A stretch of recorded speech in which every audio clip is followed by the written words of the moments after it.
রূপালী একটা ফেডারেশনের ছবি বানানোই যেটা ভয় ছিল, যেটা সমস্যা ছিল সেটা ফেডারেশন অন্যতম। এই টেকনিশিয়ান নেওয়া, আপনি এখান থেকে ঢুকছেন টেকনিশিয়ানদের দিয়ে কাজ না করানো রুদ্রদা সরাসরি ফেস করেছো। এবং এই ক্ষেত্রে মূলত যে নামটি আসেন আমরা জানি স্বরূপ বিশ্বাস, এবং পেছনে তো ছিলেন অরূপ বিশ্বাস। এই দায়িত্বটা কার থাকবে বা এই জায়গাটাকে এটা কি বলবো, এখানে এতদিন যেভাবে চলেছে তাতে অনেক ছবি বন্ধ হয়ে গেছে, শুট করতে পারেনি, সেটা নিয়ে কি বলবো রূপালী এবং পক্ষপাত দুষ্ট নয় এমন কোনো মানুষটাই দায়িত্ব থাকবে, সকলে মিলে দায়িত্ব পালন করবে, কারো একার কোনো স্বৈরাচারী রাজত্ব এখানে চলবে না। রূপালী, একটা শেষ প্রশ্ন। রাহুল অরুণোদয় ব্যানার্জি মারা গেছে, অনেকদিন হয়ে গেলেন, তালছড়ি থানাও তদন্ত করছে, রিজেন্ট পার্ক থানাও তদন্ত করছে। এটা কি আলটিমেটলি ধামাচাপার দিকেই যাচ্ছে? কারণ এখনো অবধি মহিলা কমিশনের চেয়ারপারসন এইদিকে কোনো রকমের পদত্যাগ করেছে বলে আমরা শুনতে পাচ্ছি, কিন্তু তাকে ডাকাও হয়নি, কোনো কিছুর আপডেট কিন্তু কেউ পাচ্ছে না, যে যার মতন নিজের লাইফ নিয়েই ব্যস্ত রয়েছে। এটা নিয়ে অনেক রকম খোঁজ খবর চলেছে, আমরা জানি অনেক কিছু, এটা নিয়ে আমরা দেখব। আপনাদের শুধু একটা কথাই বলছি, আমাদের এখনো পূর্ণ সরকারটা গঠন হয়নি, বুঝতে পেরেছেন?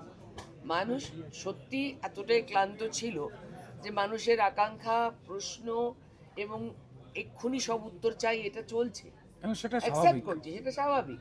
কিন্তু আমাদের এখন মাত্র 10 দিন হচ্ছে, কাগজটা হাতে পেয়েছি আজকে, তার 10 না 11 দিন, ঠিক আছে? তো সেখানে আমাদের অনেক কিছু নিজেরাই আমরা দায়িত্ব নিয়ে কমপ্লিট করছি, পরে সমস্ত কিছু সবার সামনে জল জল করে জ্বলবে, সত্যেরই জয় হবে। রূপালী থ্রেড কালচার নিয়ে দীর্ঘদিন ধরে কথা হয়ে আসছে, ব্যান্ড কালচার নিয়ে। ভাই, তো অনেকে দীর্ঘদিন তার জন্য ছবির সঙ্গে যুক্ত থাকতে পারে, এই বিষয়টা আমি নিজেও তার শিকার। হ্যাঁ, এসব কিচ্ছু হবে না। যারা ব্যান কালচার নিয়ে এসেছিলেন মানুষ তো তাদেরই ব্যান করে দিয়েছেন, তাই আলোচনাটাও ব্যান হয়ে গেল, আর প্রয়োজন নেই। না না না, আমি আবার বলছি যে রাজনৈতিক মত পথ হ্যান ত্যান এগুলোর জায়গা থেকে সরে এসে নতুন যে সরকার এসেছে তারা নতুন করে পশ্চিমবঙ্গের সবকটি ক্ষেত্র সেখানে যাতে প্রাণ ভরে নিঃশ্বাস নিতে পারা যায়, যোগ্যরা যাতে কাজ করেন সেই পরিবেশের কথা স্পষ্ট করে জানিয়ে দিয়েছেন দ্ব্যর্থহীন ভাষায়।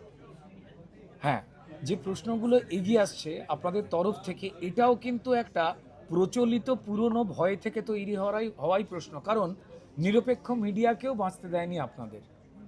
তাই আপনারা প্রশ্ন করুন বা আমরা প্রশ্ন শুনি, দুজনেরই কিন্তু একই সমস্যা ছিল। এবং যারা দেখছেন এই অনুষ্ঠানটি আপনাদের মাধ্যমে, ধন্যবাদ আপনাদের, তাদেরও কিন্তু সামাজিকভাবে এই ন্যায়ের ওপরেই কোনো রকমে বেঁচে পড়তে অক্সিজেন নিতে হয়েছে। তারা প্রত্যেকেই আশাবাদী, আমরা প্রত্যেকেই আশাবাদী যে সবাই মিলে আলোচনা করে একটা ভালো দিকে যাওয়া হবে। যারা এই যে দড়ি পরিয়ে দিচ্ছিলেন সেই দড়িটাই তো নেই আর, তো ফলত একটু মন দিয়ে বললাম যে অচলায়তনের উপরে না ধুলো পড়ে রয়েছে অনেক, সেইগুলোকে সরাবার জন্য মানুষ জানেন যে সময় লাগে, আমরা সেই কাজটা করছি। মিডিয়ারও বিভিন্ন যারা সিনিয়র বন্ধু বান্ধব রয়েছেন আপনাদের জগৎ থেকে, ইভেন তাদের সঙ্গেও আমরা কথা বলছি। মানে মানুষ এই সরকার তৈরি করেছেন, এবারে ভোট মানুষ ভোট হিসেবে দেননি, ভবিষ্যৎ হিসেবে দিয়েছেন। সমস্ত জীবিকার মানুষ, সমস্ত বৃত্তের মানুষ, গ্রাম শহর নির্বিশেষে, বিভিন্ন জীবিকা নির্বিশেষে, তো ফলত তাদের যে ভরসা সেটাকে সম্মান জানানো, গণতন্ত্রকে যে সম্মান জানানো, এটা একটা বেসিক দায়িত্বের মধ্যে পড়ে, এবং সেই কাজ আমরা করা সবে শুরু করেছি। যেটাই হবে সেটা সবার জন্যই মঙ্গলজনক হবে, এইটা বলতে পারি। দাদা, গলা টিপে ধরা বাধা ছিল না, যেটা ছিল যে একটা চোরাগুট্টা ভয় যে রিলিজ করতে পারা যাবে না, এই রিলিজটায় আটকে যাব আমি, সেই ভয়টা। এবং এটা আমরা সারা জীবন, মানে গত 10 বছর ধরে আমার রাজনৈতিক 2015 সালের জানুয়ারি মাস থেকে আমি যা দেখে এসেছি, সেটা হয়েছে যে বহু বছরের চেনা মানুষ সর্বক্ষেত্রে, বহু পরিচিত, বহুদিন ধরে, 30 বছরে আমাদের 35 বছরের প্রফেশনাল ক্যারিয়ার আমার, সেখানে বহু বছরের পুরনো চেনা মানুষ, IAS officers, IPS officers, producers, directors, industrialist, তারা পাবলিকলি আমাদের সাথে কথা বলতে ভয় পেত। আমি হতবাক হয়ে যেতাম।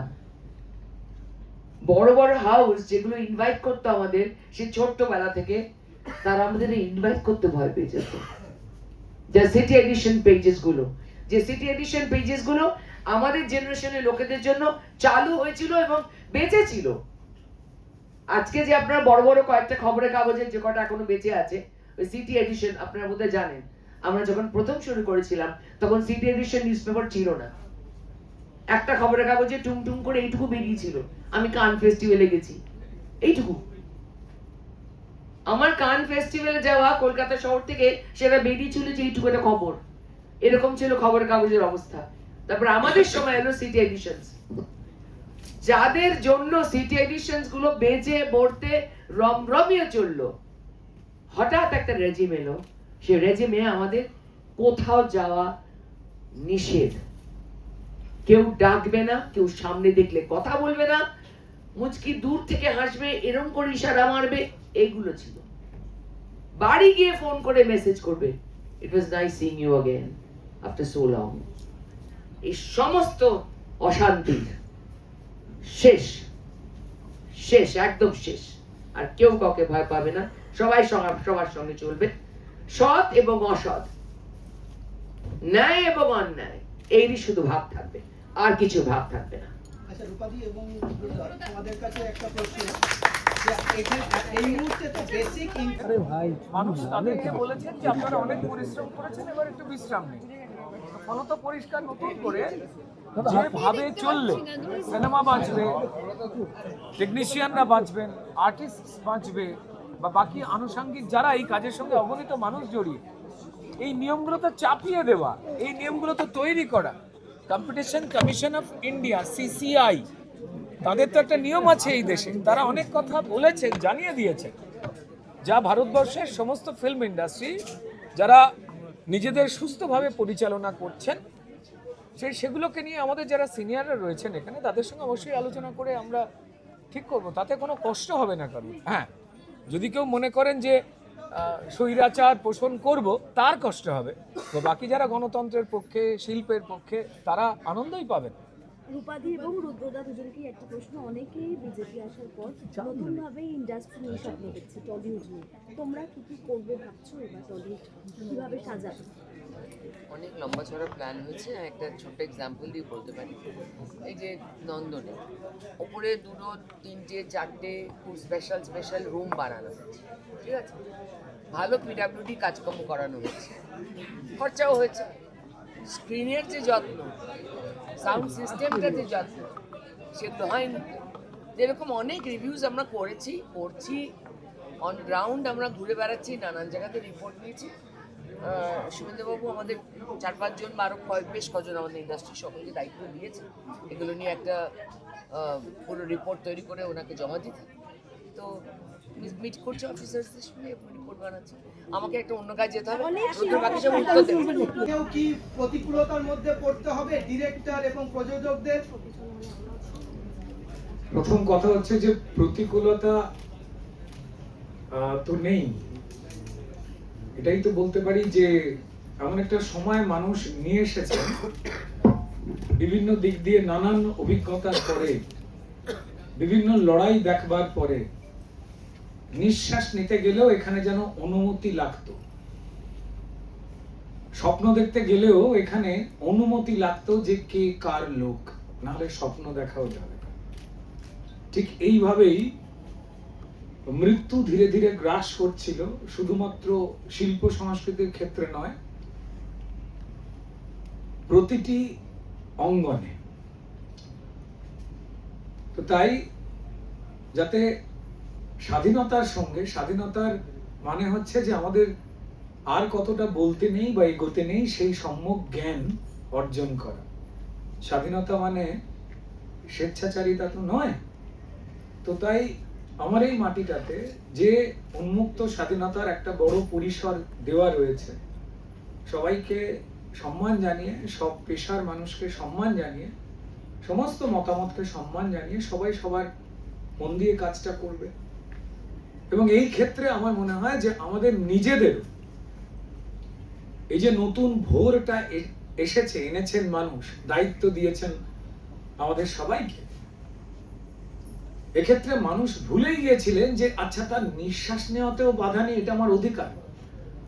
আচ্ছা আমি সিনেমা বানাবো, এটাও মানে আমি পারবো, আমি কবিতা লিখবো, আমি গান তৈরি করবো, এটা আমি পারবো। এই ভাবনাটার উপরে পেরেক মেরে দেওয়া হয়েছিল, বাক্সবন্দি করে দড়ি দিয়ে সেই বাক্সটার বস্তার মুখগুলোকে বেঁধে রেখে দেওয়া হয়েছিল। এই সময়টার অবসান মানুষ চাইছিলেন। তো ফলত যারা একটু কমজোরি ছিলেন, সবার তো সমান ক্ষমতা থাকে না প্রতিবাদ করবার, তাই তাদের কাউকে অসম্মান করা নয়, বরং তাদের বলবো যে আপনি যতটা গুণী, চলুন সবাই মিলে এক হয়ে ভালো কিছু করার স্বপ্ন দেখি। আজ যে রাস্তায় সমর্পণ বা জয়ব্রতরা এসছে, প্রথম থেকেই পরিষ্কার যারা এই স্বপ্নগুলো দেখতো, জানি না কেন আমি বা রূপাদি বলতে পারি, আমাদের সবার সঙ্গে তাদের দেখা হয়ে যেত। ঈশ্বরকে অশেষ ধন্যবাদ যে যারা নতুন কোনো কিছু করতে চাইছেন, বাকি আমাদের অভিজ্ঞ এবং গুণী বন্ধুরা তো আছেনই, কিন্তু যারা নতুন স্বপ্ন নিয়ে আসছেন, নতুন ভোর দেখবার কথা ভাবছেন, তারা না মানে সঠিক জায়গায় পৌঁছতে পারতেন না। কি জানি কেন কয়েকজনের সঙ্গে আমাদের হয়তো দেখা হয়ে যেত। এই পরিসরটা আরো বড় হলো, যা সবার জন্য ভালো, এটা বলতে পারি। রুদ্রদা এবং রূপাদি, তোমাদের কাছে জানতে চাইবো যে একটু আগে রুদ্রদা তুমি বলছিলে যে মেধার নিরিখে কাজ পাওয়া, মানে যারা যোগ্য তারা যেন কাজ পায়। সেক্ষেত্রে দাঁড়িয়ে এই যে এতদিন ধরে যে কথাটা চলছিল, কয়েকজনের অঙ্গুলি হেলনে কাজ হয় এবং কয়েকজন যা ডিসাইড করে দেবে সেই অনুযায়ী ছবিগুলো মুক্তি পাবে।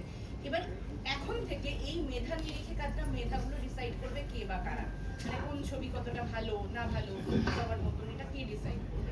প্রথমত হল পাওয়ার ক্ষেত্রে মেধার কোনো জায়গা বিশেষ ছিল না। সেখানে যেটা ছিল সেটা হচ্ছে কার কতটা পরিচয় এবং কার হাত কতটা লম্বা, কার পৌঁছ কিতনা দূর তক, সেসব তো থাকবে না। সিনেমা যখন রিলিজ করে বা কোনো একটা থিয়েটারও, সেক্ষেত্রে যখন প্রথম মঞ্চস্থ হয়, মানুষ 3-4 দিনের মধ্যেই মোটামুটি একটা আভাস দিয়ে দেয় যেটা ভালো লাগছে, ভালো লাগছে। একে একে একের মুখে একে কথা শুনে সেই সিনেমাটা নিজের মনে পথ চলতে থাকে এবং মানুষের কাছে জনপ্রিয় হয়। অনেক দামি দামি বিশাল বড় বড় হোর্ডিং করবার সামর্থ্য সকলের থাকে না, আর সেরকম প্রয়োজনও পড়বে না। সেরকম একটা কোটি কোটি টাকা দিয়ে এভাবে প্রমোট করার আর বোধহয় প্রয়োজনও পড়বে না। এটাই আমাদের কাছে বিশাল একটা শান্তির বিষয়।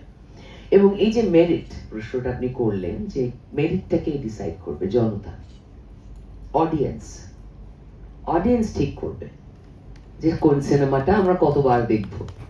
এই যে 3 বার রিলিজ হওয়ার পরেও এই সিনেমাটা আবার দেখতে হাউসফুল হয়েছে।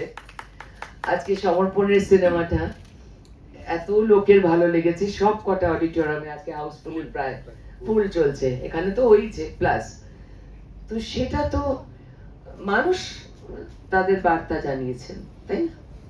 এবার আগে যেটা ছিল যে এমন কোনো গলা টেপা বাধা ছিল না যে সিনেমায় কাউকে অভিনেতা অভিনেত্রীদের নেওয়া যাবে না। সিনেমা জগতে সিঙ্গেল স্ক্রিনগুলো কিভাবে আবার তার স্বমহিমায় ফিরবে, এটা তো একটা বড় চ্যালেঞ্জ। সেই ব্যাপারে কি কোনো সুস্থ পরিকল্পনা বা একটা বেসিক কিছু চিন্তা ভাবনা তোমরা নিয়েছো?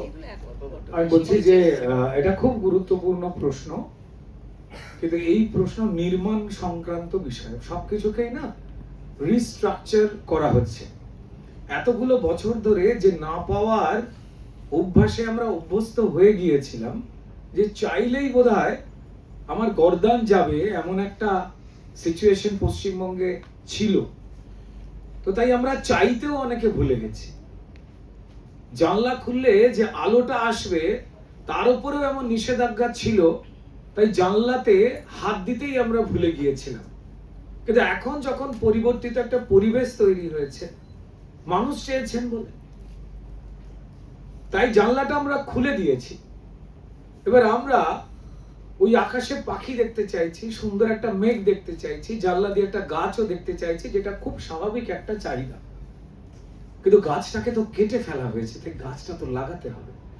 ওই পাখিটার ঘরটা তো ভেঙে দেওয়া হয়েছে, আবার যত্ন করে তো সেই পাখির নিড়টা তৈরি করতে হবে। ইট উইল টেক টাইম, এবং সেটা মানুষ জানেন। আমাদের সেই কাজটাই এখন চলছে, এইটুকু বলতে পারি। আর রূপাদির কথা যুক্ত করেই বলি যে আপনাদের মধ্যে অনেকেই আছেন I am very sorry to say, আপনাদের কাছে এডিটোরিয়াল জায়গায় ধুমকি অব্দি পৌঁছে যেত যে কাদের কাদের মুখ ছাপানো যাবে না, কার কার ইন্টারভিউ নেওয়া যাবে না। এই যন্ত্রণায় তো আপনারাও ছিলেন। গুণকে বা যারা যোগ্য, সেই যোগ্যদের তুলে ধরতে তো আপনারাও চেয়েছেন, কিন্তু আপনারাও তো পারেননি। আপনাদের মতো নির্ভীক সাংবাদিকদেরও, তাদেরকেও তো বয়কট করবার নিদান এসেছিল যে সত্য খবর দেখানোর কাজে এরা রয়েছেন। এত সত্যকে পছন্দ করা যাবে না যে সত্য মানুষের পক্ষে শুভ। আপনি যে যন্ত্রণা পেয়েছেন, আমরা সবাই সেই যন্ত্রণা পেয়েছি, যে সময় গেছে। তো লেটস সেলিব্রেট, যেটা রূপাদি বললেন, যেটা আমরা সবাই বলছি, যেটা আপনারাও চান, যে স্বাধীনতাকে সম্মান জানিয়ে এই সেলিব্রেশনটা হোক। আবার বলছি যে কোনো টুকরে টুকরে পরিকল্পনা চলবে না। টুকরো টুকরো করা হয়েছে আমাদের ভাবনাগুলোকে, টুকরো টুকরো করা স্লোগান দেওয়া হয় আমার দেশের মাটিকে, টুকরো টুকরো করা স্লোগান দেয় আমাদের এক হয়ে একটা ভালো কিছু নির্মাণকে। No টুকরে টুকরে gang. মানুষকে আর টুকরো টুকরো করা যাবে না। আমরা যে ভাষারই মানুষ হই এই বাংলার মাটিতে, আমরা যে জীবিকারী মানুষ হই, যে খাদ্যাভ্যাসেরই মানুষ হই, আমাদের না টুকরো টুকরো করা যাবে না। সিনেমাও টুকরো টুকরো করার প্রবল চক্রান্ত হয়েছে। সত্যজিৎ, মৃণাল, ঋত্বিক, আমরা গর্বের সঙ্গে যাদের কথা বলি, যে অশুভ শক্তিটা আপনার আমার সবার জীবনকে বিষাক্ত করেছে। খালি পাছে ভয় হয় যে উত্তম বাবুর মতো, পারি সান্যাল, ছবি বিশ্বাসের মতো, সুচিত্রা সেন, সুপ্রিয়া দেবী, সাবিত্রী চট্টোপাধ্যায়ের মতো, এই যে কিংবদন্তি উৎপল দত্ত বলি বা রবি ঘোষ বলি, আরো যারা গুণী মানুষ রয়েছেন, মাফ করবেন অনেকে সবার নাম তো নেওয়া সম্ভব নয়, খালি মনে হতো যে ভাগ্যিস তারা এই যন্ত্রণা নিজের চোখে দেখে যেতে পারেনি। তবে হ্যাঁ, যন্ত্রণা এখনো হয়তো সাবুদি মানে সাবিত্রী চট্টোপাধ্যায়ের চোখের সামনে দেখছেন। সৌমিত্র জেঠু দেখে গেছেন। যারা দেখতে পাননি তাদের চোখ বোধহয় কিছুটা একটু আরাম নিয়ে গেছে। আমরা আর যাতে না কেউ, দর্শকেরা, আমরা, ক্যামেরার পেছনে, ক্যামেরার সামনে যারা গুণী টেকনিশিয়ান, গুণী শিল্পী, গুণী পরিচালক, গুণী প্রযোজক, তাদের নিজের মতো করে ভাবনাটাই বন্ধ করে দেওয়া হয়েছিল। শুধুমাত্র সিনেমার জগৎ নয়, এখানে শিলাজিৎদার মতো এত বড় একজন গুণী মানুষ বসে রয়েছেন। গানের জগৎ, সিনেমা তো সবকটা মিলিয়ে একটা বড় মাধ্যম। সেখানে গান কারা গাইবেন, গান কারা লিখবেন, কোন মঞ্চে দাঁড়িয়ে পুরস্কৃত হবেন, সরকারি বা দরকারি কোনটা কিভাবে কিছু লোক ঠিক করে দিত। নিঃশ্বাস তুমি নেবে কিনা, নিলে এক নাক দিয়ে নেবে কিনা, বা এক সপ্তাহ তোমার নিঃশ্বাসের ছুটি কিনা, একটা বাতাবরণ তৈরি করতো, সেটা চলে গেছে। ফলত এই যে অচলায়তন যে বানানো হয়েছিল, তার উপরে যে স্তূপাকৃতির যে ধুলো ময়লা, সেটাকে একটু সরাবার সময় দিন। তারপর চলুন ওই উঠোনে বসে সবাই মিলে একসঙ্গে গান গাইবো, যেরকম পাখিরা গায়। আচ্ছা রুদ্রদা, আচ্ছা, আমার একটা প্রশ্ন আছে, সেটা হচ্ছে যে